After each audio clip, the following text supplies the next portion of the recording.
welcome, guys, to another episode of Off the Ropes podcast. I'm your humble host, top of the morning, Seaka, and here is my co-host. Hello, I'm Mayah. So yeah, we're definitely gonna get into it today. Today we have I'd say a host of magnitude, a guy that holds his nuts when it comes to this music shit. Came back to the city and took everything by storm. So please introduce yourself for the camera. City Fidelia, you know what I mean? AKA the mayor. AKA, the man that loves the city. Yeah, we're gonna have to talk about that. The mayor, huh? The mayor, huh? Weren't you in Toronto for 10 years, my guy? We're gonna get into that. But just to kind of start it off, City, if you don't mind. How was it growing up, really? Are you born in Ottawa? I was born in Montreal, but I was raised in Ottawa though. Okay. I moved here when I was 3 years old. Where are you from? Montreal. Yeah. No, where are you from originally? Oh, my parents are from Haiti. Oh, okay. I'm Haitian. Okay. Yeah, 1804. You know what I mean? That's where I get that resilience. You know what I'm saying? Big man, man. But no, definitely. So okay, so your background Haitian? I'm Haitian, yeah. So yeah, kind of give us an intro about who you are as a person. Like, how was it growing up in Montreal, having to move? I'm sure speaking for myself, being Haitian also and having to move in Montreal, I feel like the Haitian identity, the Haitian tag is so strong. Wherever you go, that shit kind of just follows you along. It's because I just feel like that culture is a culture that's very giving. You know what I mean? We do a lot. We sacrifice a lot for others. You know what I mean? And that's why I feel like that culture today is respected. It wasn't always respected. You always hear people in the 90s be like, "Yo, I was scared to say I was Haitian." Back then, they'd be like, "Yo, I'm from Nigeria" or something like that. You know what I mean? just to avoid getting beat up or something. Did you have to go through that in Ottawa? You know what? Thinking back, because I grew up in Chinatown in Ottawa. You did. I grew up in Chinatown, yeah. So wow. Haitian guy that grew up in Chinatown. Yeah, no, man. I was deep in it. I remember just being young, even dyeing my hair blonde back then. You know what I mean? Wow. Just to chill with mad Asians and Wait, did you learn any Mandarin? Nah, man, it's more Vietnamese. I grew up with more Vietnamese people in Chinatown. It's weird. There's a lot of Vietnamese people in Chinatown. Lots. No, you're lucky. She's about to test your ass. Yeah. You're lucky, my bro. It's crazy because maybe he did hang out with me, but he's just trying to. Yeah, no, I see what he's trying to do. But it's crazy because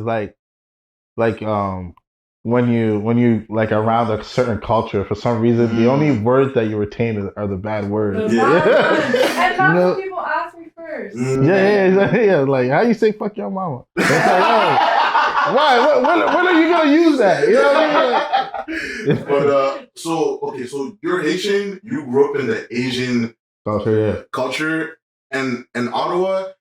And I feel like it's the same way a bit everywhere where you go, right? Even in Montreal, you go to New York, Chinatown. Yeah. It's such a preserved culture. So how was it to be from a Haitian descent, where again we hold on to dearest to our culture, to then be growing up in the Asian culture also? How was that, the marriage of those two cultures growing up? Honestly, today I look at it, I'm just mad grateful because growing up in that neighborhood, it kind of got me in a space where my mind started to work like Pharrell, Kanye and stuff like that. Because Asians, they're ahead of the time. They started skateboarding. They were in the hood, but they were skateboarding. What do you mean, like Kanye and just thinking outside the box. You know what I mean? Because it's especially in the 90s, early 2000s. If you were black and you were from the streets, you really only thought one way. You know what I'm saying? It's you're either kind of NWA or you're not black, basically, So just growing up there, even though the circumstances were similar to the other hoods, I would see Asians skateboarding. I would see Asians we used to put cardboard in the projects breakdance. Like that was a thing every day, you I know? love the breakdance. Yeah. That was a thing every day. Like every day, like you pull up to a project, boombox, people are breakdancing, you know? So like 100%. That's what I grew up on. For sure. That's what I grew up on. Do you think that affected like your music? 100%. And it really taught me just like fashion, I was just about to say fashion. all that stuff, you know? Yeah, they're really different. Like, you know, like fisherman hats. I was rocking those, but no one was rocking them. Like, I remember. Okay, calm down. Yeah, This guy's trying to claim the fisher hats? What are we doing right now? Yo, man, I remember. I'm telling you, man. I remember coming back.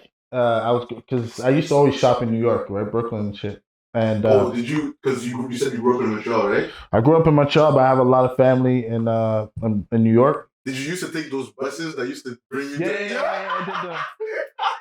Okay, so I'll put you in perspective, man. Okay, so basically, back in the days before the 9/11 shit, before the COVID shit, when you grew up in Montreal, a lot of Haitians were like, when they came to Canada at first, they were moved to Toronto. Oh, okay. But because since the 50s, you know, but the culture was so. We didn't speak English, you know what I mean? On top of that, we're black. Yeah. So they pushed us back to Montreal. So a lot of us, to find our identity within other Haitians, what we did is we organized trips to go all the way. Yeah. And it's like a city tour almost, you know? Yeah. And it's crazy. Like before 9/11, like when my family used to go on trips, like we'd be like 11 in the van. Like they used to create seats. Like I remember like they would use a blanket and kind of like create a seat for me as a kid. Like and like there was no and we were getting through the border, you know what I mean? Like no problem. Like we didn't even have passports. We just had a birth certificate. You know what I mean? But yeah, that was a time, man. That was a time for real. All right. So basically just to kind of you know, now I kind of get a better idea as to what, you know, the Chinese market or Chinese neighborhood kind of meant to you, you know? Yeah. The Asian. I love that, by the way. Yeah. And I love it. And just kind of like seeing, you know, just like today, like a lot of my young, you know, cats that like I grew up with, just them being like, you know, sometimes I comment like, oh, C-Town, you know, that's what we used to call it. I'm just kind of like, yo, I'm happy, you know what I mean? Like, because I was that young and, you know, just soaking in culture in the neighborhood. Do you have siblings? Yeah. We're like 5. It was a trap question. I know, nigga. I know. And, you know, 5 siblings. Yeah, we're 5. Yeah. Where are you? Oldest, youngest? I'm the second oldest. Yeah. Big bro. I'm the big bro, yeah. Jeff Sandin is your brother, right? Yeah. So how was it to kind of be... Because I can tell that he kind of admires you so much. You know, he looks up to you a lot. And he himself already is putting so much work in. So how was it to kind of always be that, not that influence, I'd say, but like that, you know, that mentor in the environments that you found yourself? Because even to this days, you know, kind of followed you to the music industry, you know? Man, honestly, like when it comes to the music, I feel like he inspired me more than anything, to be honest, which is weird, you know what I mean? Like as an older brother, like, because he was the one that's always good. Like, he was always good at music. Me, like, I was good at music, but there was always, like, room for improvement, you know? Whereas that man was, like, born with the talent. And so, for me, I was always inspired by him when it came to music. Because at a young age, he was making the beats. He was spitting some shit where I'm like, yo, you go to a French school. So French is supposed to be your first language. So it's like, yo, how you coming up with all these metaphors, similes? So like for me, I was always inspired like by him, to be honest. How much older are you? We're a year difference. Oh, just a year. Just a year? Yeah. I would have never guessed just because of the dynamic you guys have. Yeah. It's just so like, and I say this in the most respectful way, you know, like, little bro, big bro, like the way he kind of looks up to you, is always talking good about you everywhere that he goes. So kind of come your way. Hot seat. Talk about him. Hot seat. I'm coming at you, bro. Hot seat. I'm coming at you, bro. What? Oh no. If Ottawa is such a great place. You see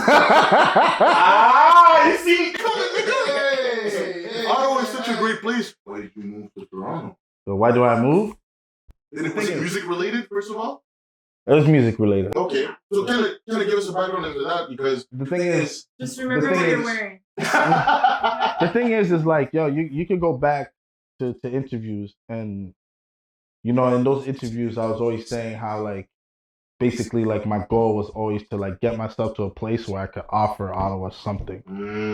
Because when I was coming up, doing my thing, there was no 48. There wasn't like FMG. Like there wasn't that shit. There was nothing inspiring me at the time. You know what I mean? So not nothing, but like honestly, the only person that was really inspiring me and like pushing like my buttons at the time when I was here before I went to Toronto was Bobby Brugal, pretty much. You know what I mean? Like Bobby, like, cause that dude was always ahead of his time. Like, you know, like about the culture for real. And like he was just kind of like back, you know, like, you know, 20, I'll say 10, 11. You know, he had that the blog era kind of like, He was popping. you know what I mean? He just had the swag, you know what I mean? He just had the swag, and I always looked up to that. You know what I'm saying? Did he ever leave Ottawa? He never left Ottawa, but he actually came to Ottawa. Yeah, he came, and he from Pittsburgh. Oh, from Pittsburgh, yeah, okay. and yeah. So it's like after I did like Blues Fest here, I was kind of like, man, I gotta figure something out. You know what I mean? So I got like I got an article written by Noisy while I was living here. Back when? What year was that? This was like 2014 maybe. 2014, yeah, Noisy. Yeah. I had an article on Noisy. Yeah, stop flexing, bro. Relax. Yeah. This is my show, man. Yeah, you know, and that was huge because it's like a dude from Ottawa on Noisy having a whole article written. Shout out to Chris. He's the one that wrote it, but yeah, like it wasn't a thing back then. You know, it was really hard. And when I moved to Toronto, I'll say day 2. The same person that's the editor of Noisy, I saw him at Starbucks. No. Yeah. And that's the difference between Ottawa and living in a place like Toronto. Is like you kind of meet the people in charge everywhere. Yeah. For creatives, it's just perfect. There's so many events. And the thing is like, yeah, it's like, yo, in Toronto, like in terms of art, yo, in Toronto, like you could go anywhere and the artists are amazing. You could go to a little coffee shop, you could go to a party, you could go wherever. The level of execution when it comes to art is amazing. So it stepped up my game. It's like I got there, I'm like, yo, I gotta go harder, because yo, literally, a person that just wants to give like a coffee house shows, it sounded like Daniel Caesar out here. You know what I mean? So why was it that when you moved to Toronto, opposed to just allowing that chip on your shoulder to just get comfortable in the place that you were and just get better for yourself? Yeah. Why did you feel like it was important to bring that shit back to the city? Because like for me, it's like, even when I was living in Toronto, I never lost ties with the hood. Like I never lost ties with my people here. You know what I mean? When I used to come back, I still, you know, would chill with my homies in Chinatown, still chill with my homies in the West End, South End, wherever it is. I never lost ties. And when these people are in Toronto, yo, the way I lived in a small condo, and like we would have 10 people in there. You know what I mean? Like my doors was still open to like Ottawa cats. You know what I'm saying? Yeah. And for the most part, when I was in Ottawa, like for the most part, I was kicking it with Ottawa people. So it's like Ottawa never left me. You know, the mission always stayed the same. And for me, it's just like, and that's what, you know, I want to push myself as an artist, not only for myself, but to get to a place where I could, you know, reinvest in this space. You know what I mean? What do you think Ottawa's missing other than just population? It's a good question. Outside of population, I think, man, I think it's, you know, people of the culture like really believing in themselves. You know, like a lot of people, you know, will come up to me and be like, yo, there's nothing to do here or whatever. And I'm just kind of like, yo, whatever that you want to be created, create it. It's kind of like the negative. That's where we're at right now. It's like we got to be the ones that create this thing. Yeah. You know what I mean? And that's where I was going back to, like 48. Like when I moved back to Ottawa, that's all I was hearing. Like, yo, 48 this, 48 that, 48 this. I'm like, yo, I need to know who these people are, you know? And I used to go to the heat wave parties and I had a good time. And we just got multiply that by 10, 20. So like that when, you know, like the Murder Beats or whatever comes to Ottawa, it's like, yo, I can bring you here. You're gonna have a good time. I can bring you here. You're gonna have a good time. I could, you know what I mean, show you this person. You're gonna have a good time. And we just need more of that. You know what I'm saying? It's like the other day I was like trying to go to a restaurant, that place like where I could eat good food and hear dope music. Yeah. And everybody struggled to give me an answer. I'll put you on. I'll put you on, bro. You put me on? Okay. I got a couple spots. Definitely in the That's consistent. That's consistent. Shout out my agent. Yeah, no, definitely, bro. Definitely. Like at this moment, with like COVID and everything. Yeah. Absolutely. Yeah. You just have to be willing to look for it. You know what I mean? Like, yeah, most definitely. Like you don't want big spots. You just want like low key. Yeah, like whether it's low key, but even let's say big spot, and that's what I'm saying. It's like the difference between Ottawa and Toronto is like in Toronto you could go to big spots and still hear the hip hop, R&B, Afro beats, whatever. Whereas here it's like they're really like, oh, depending on the crowd, like let's play like whatever the people, you know. It's like, and I just feel like how do you create like a strong culture in that way where you're trying to play towards a crowd instead of being like, yo, this is who we are. This is who we are. Buy into this. Yeah. You know what I'm saying? Would you ever open a spot in Ottawa? Like I have invested in a spot. Do you speak about it? Because shout it out. I did kind of mention it, you know what I mean? But like how, like, I'll let you say their name even, but that place to me, I was skeptic at first, but to kind of see what you guys were able to just pay it forward, to say it in simplest terms, you know what I mean? Like, to me, that's just anything to hold on to. Like, I feel like that's for sure. And you know, the reason I want to say names because I'm silent. I'm a silent person in the equation, but the people like that are going to run it, one, they're part of the culture. You know what I mean? And the food is amazing. Food's important. The food is amazing, and you know, I'm gonna need a tester, my nigga. Hey, you're ready now. It's close, but you know what? Like, it's crazy because my agent's been hitting me up and be like, "Yo, I want to open something with you." I'm just like, "Yo, let's wait." I do because I feel like that area is so dope. Like, it just needs life. There's an opportunity for life there. You know what I mean? Because I feel like I'm sure for you guys, you know, you're tired of walking by the Byward Market. So tired. You know what I mean? Like, you're tired of that. You know, you want to. So it's like, why not we create like a new spot? Yeah, nightlife. Nightlife in Chinatown. That'd be so fire. That'd be crazy. The music would be insane. The culture. So yeah, man, and let's figure out a way to make that happen. So like when I moved to Toronto, I moved like the center of King Street West. Well, that's life. You know, I moved with my homie Nelton. He goes by Nori. I don't know if you heard of him. He's an artist. Okay. He lived here, but he lives in Toronto now. And like at first, so like to kind of get in the culture there, we used to throw our own parties. We're like, yo, we would ask like one of our homies, Chief, like, yo, who's the hottest DJ in the Shout city? Out Chief. That burger spot spot. Yeah. Aunt Lucy. Crazy. Auntie Lucy. Yeah. Big shout out to Auntie Lucy right now. Yeah. Fire spot. Yeah. Man, I'm proud. Yo, that dude, he's been a genius. Yeah. Man. Like since like. Even because he's from Toronto, but he went to Carleton University here. Is he a DJ?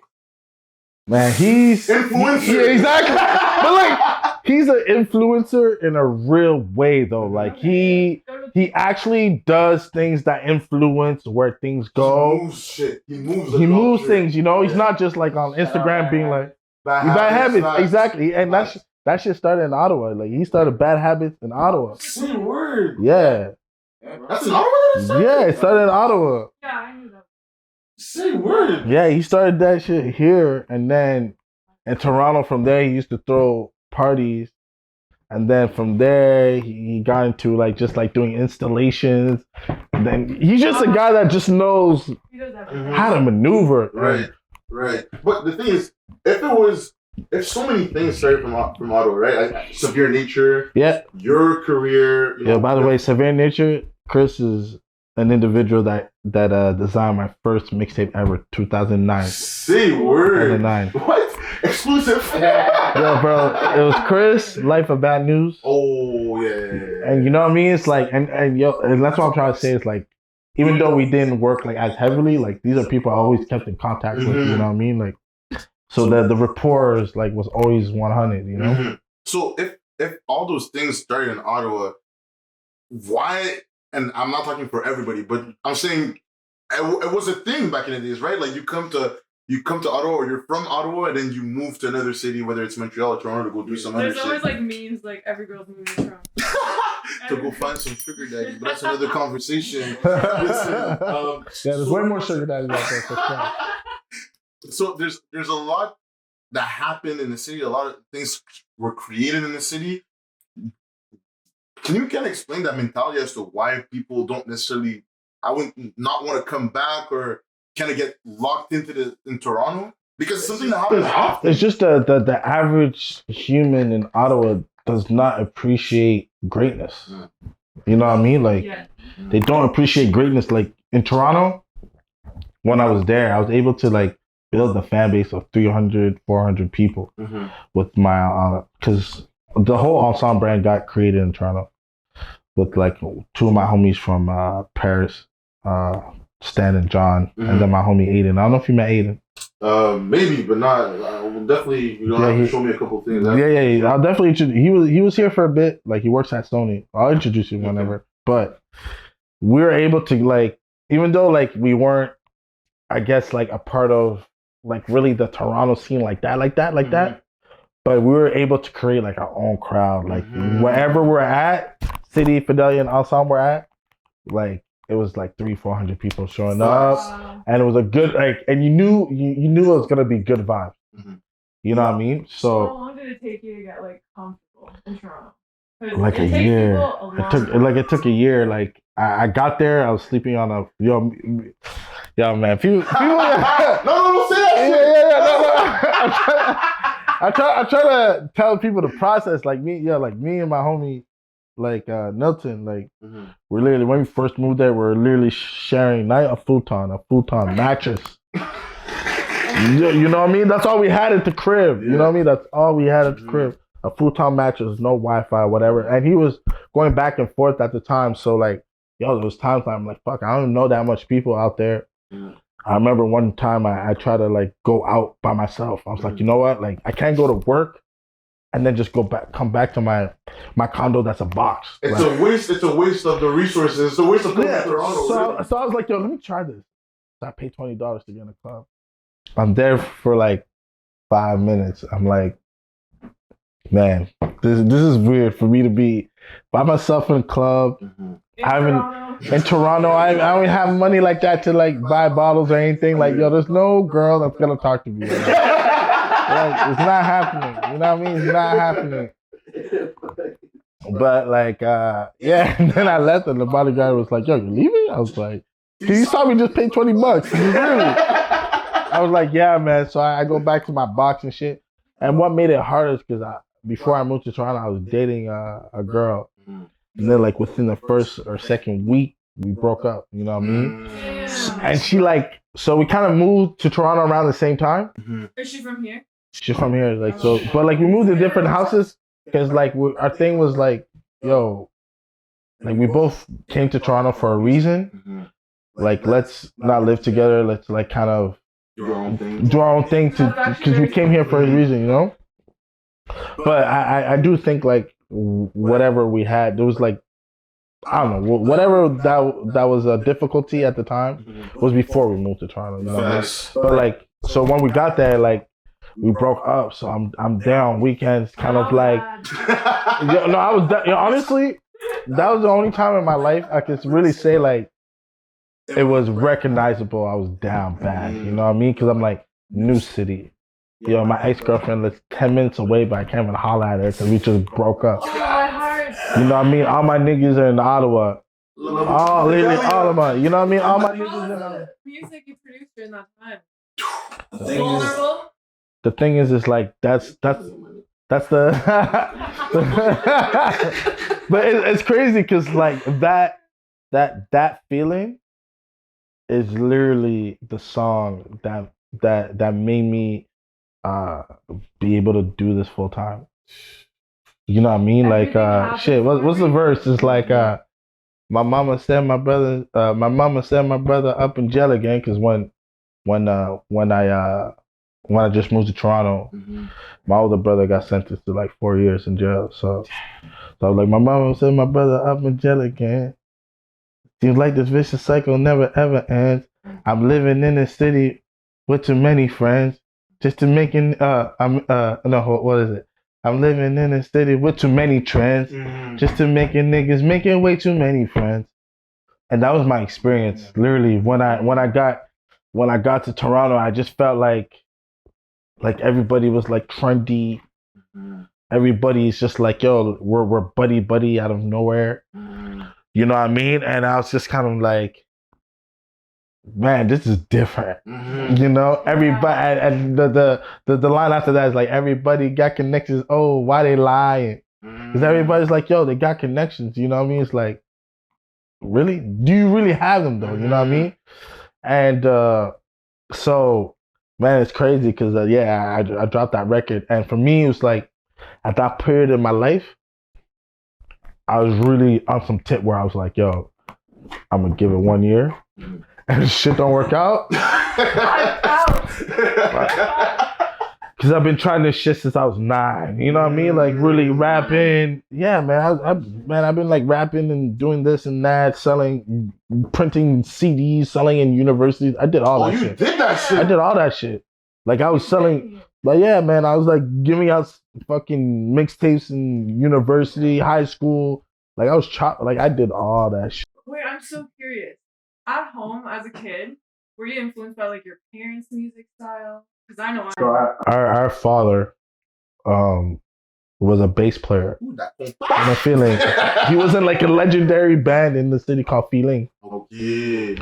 And for me, I always tell my brother, like, he captured that shit like crazy. Like I got that shit too, but like Jeff, he really like embodied that whole feeling. Cause like my dad's like he's like an ultimate composer. Like in every group he was in, he was the one putting the songs together. So like, and he made it popular to kind of like have like zouk or compa, but like bring in like a record like She Works Hard for the Money on a compa like rhythm. You know what I'm saying? Well, that shit makes me think of Nikki Ghost a lot because that remember, I don't know if you remember that last event you performed that, but this guy mixed Detroit rap with compa. I almost slapped that boy. I was like, whoa. I almost slapped him. And let's talk about Nikki Ghost. Honestly, in a long time in Ottawa, being at the street ball event, it was the first time I was somewhere and I was like,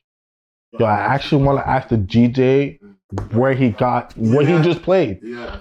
And that's something that's missing in the city too. It's like everybody's trying to play the hits, which is cool. I want the hits. When I go out, I want the hits.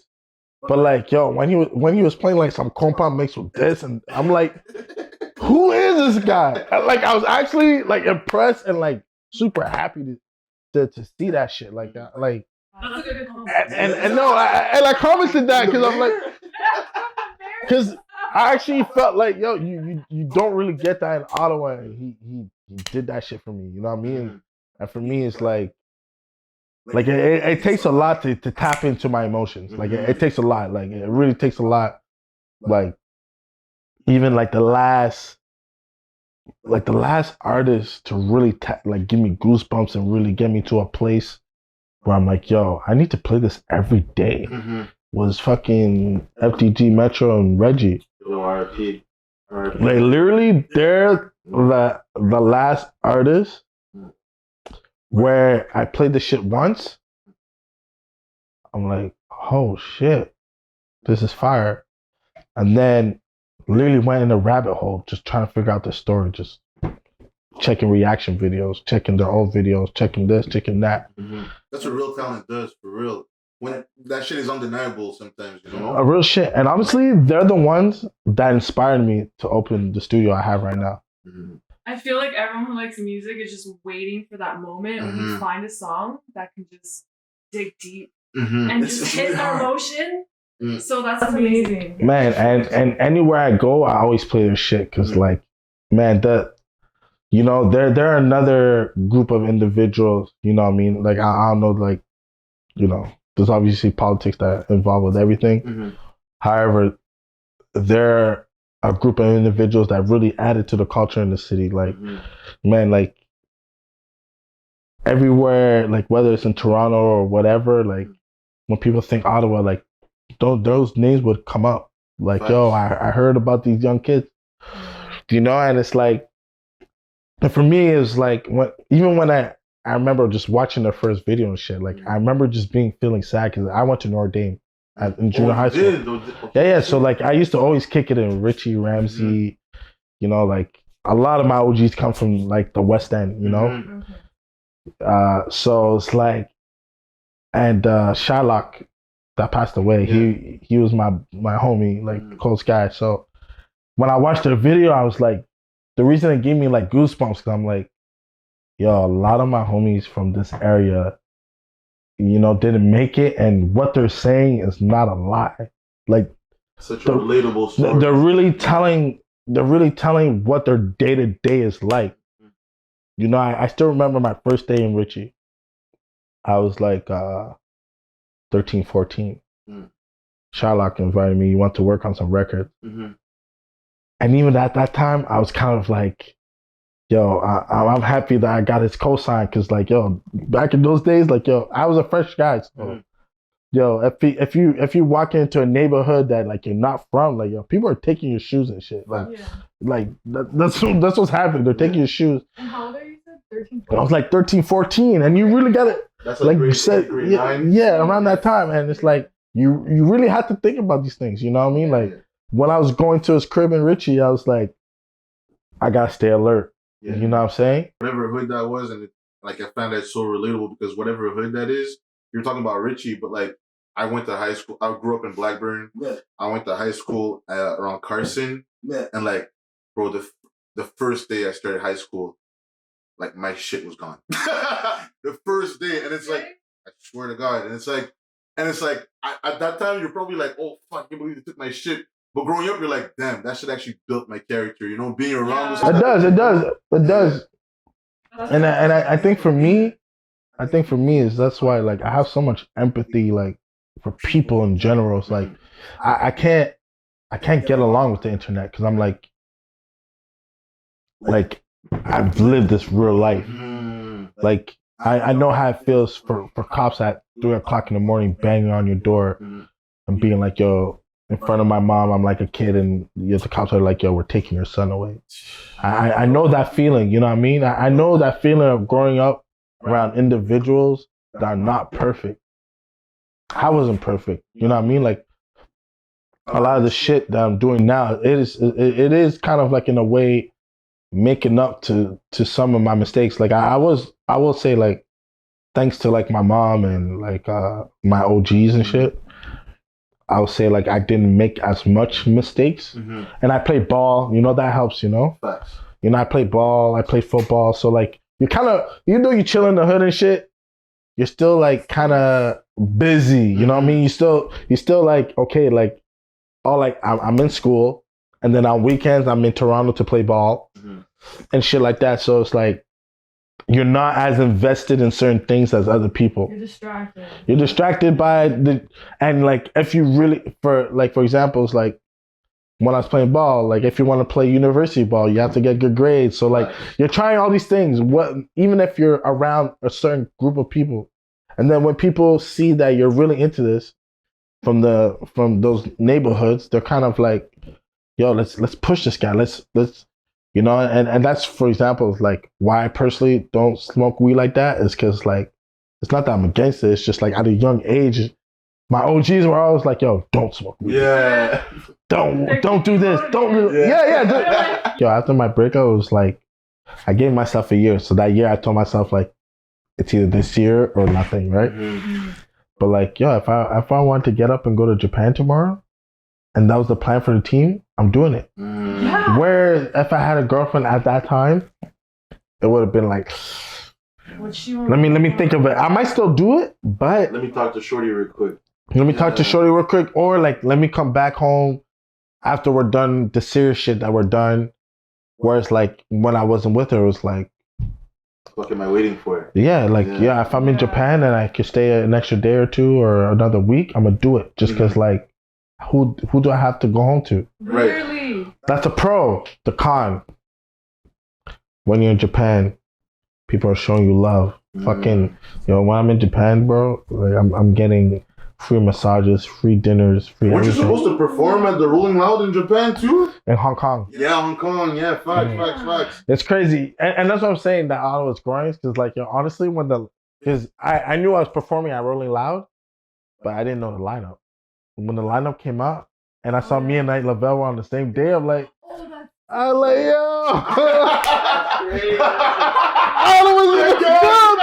I was in the building. You know what I mean? Wow. So in Japan, I was like, just literally living that celebrity life. But then I was flying back to the 9-to-5 life. That's what's hard.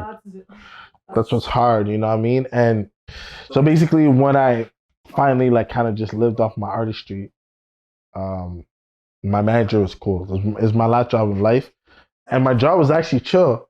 And that's when I knew that like I gotta do something I like in life, or just what I have to do in life. I have to have control in it, whether it's Uber or fucking being a generator. No, not generator, janitor.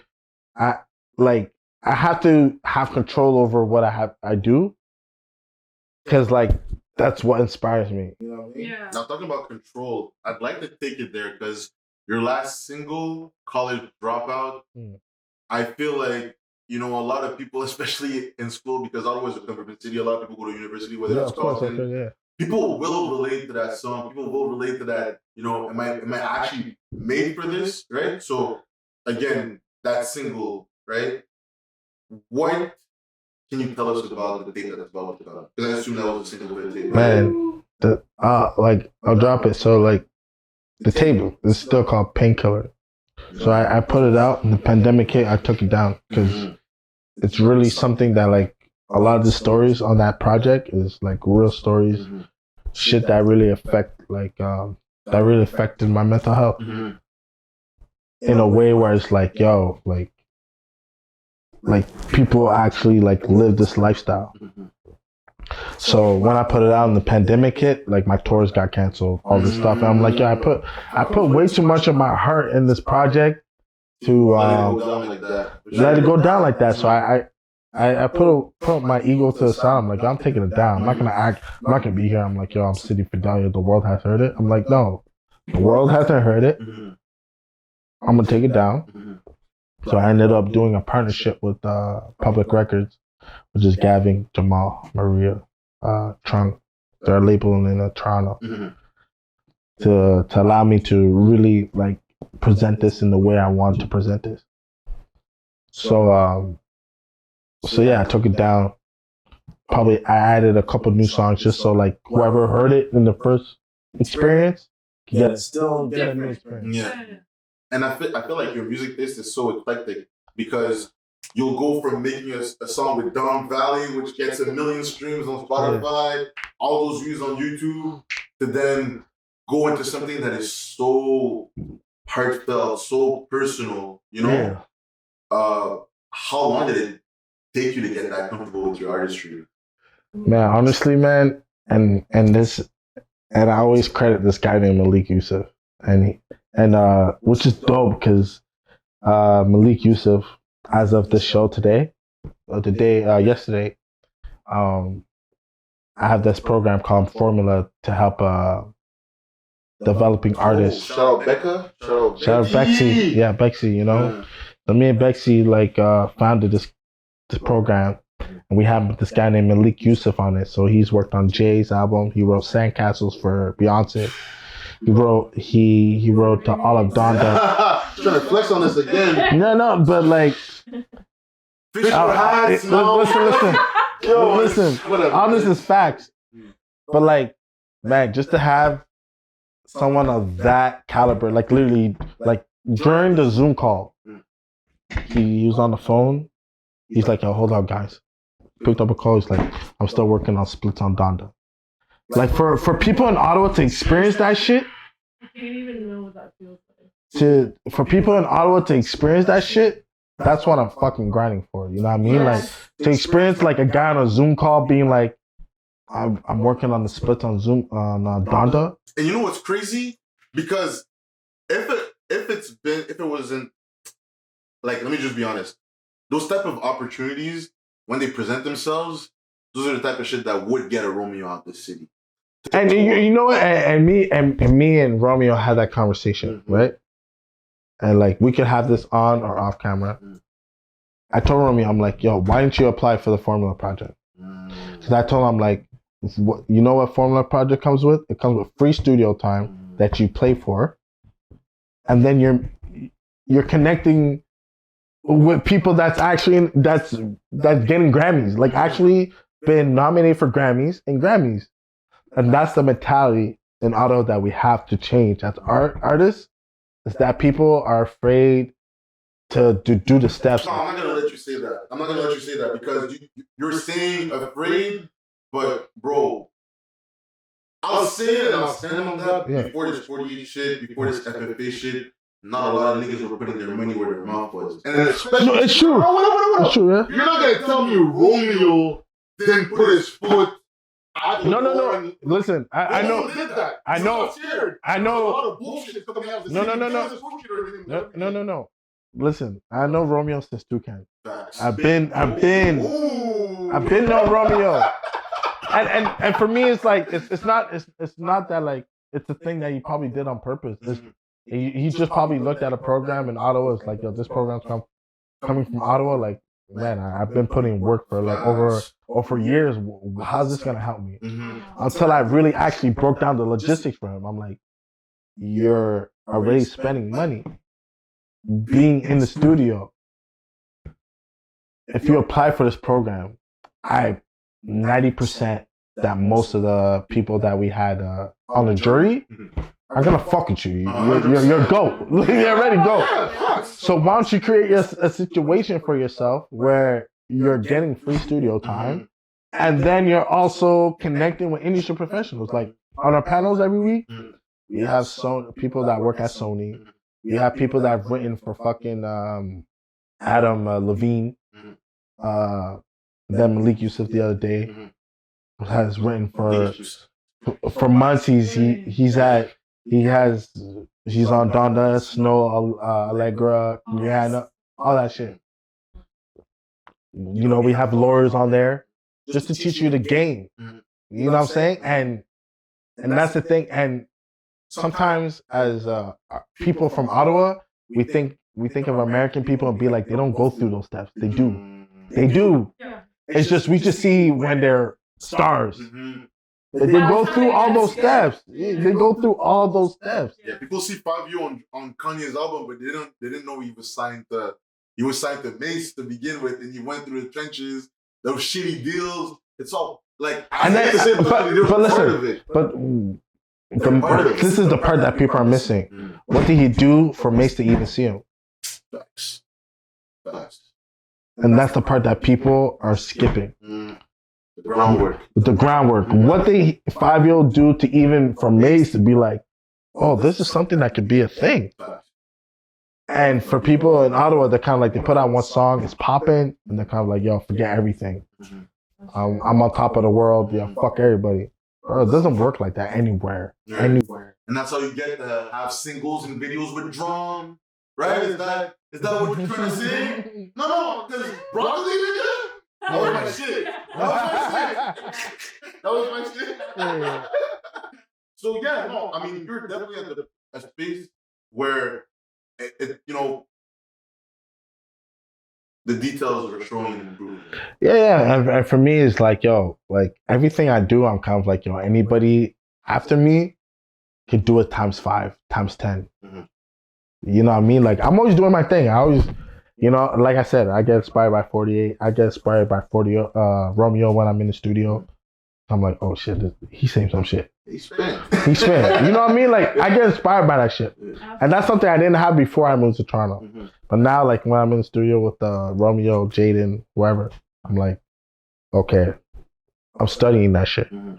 And for me, it's like, yo, how do I create art in a way where it's like they can respect it? Listen, if you feel like that, I got a lot of other artists that I need to put you on because if that's where you want to take it, I think that there's a space for a conversation to be had. No, 100%. I appreciate you for coming. We appreciate you for coming through. I appreciate you so much. That was my first podcast experience, and What a guest to have on for your first experience. right? Yeah, Amazing. it was dope. What an honor. Thank you. I had the time. Guys, this was another episode of, I definitely think I lost this one. If this wasn't Boston, I lost this one. I lost this one to the mayor of Ottawa. That's an L we can take.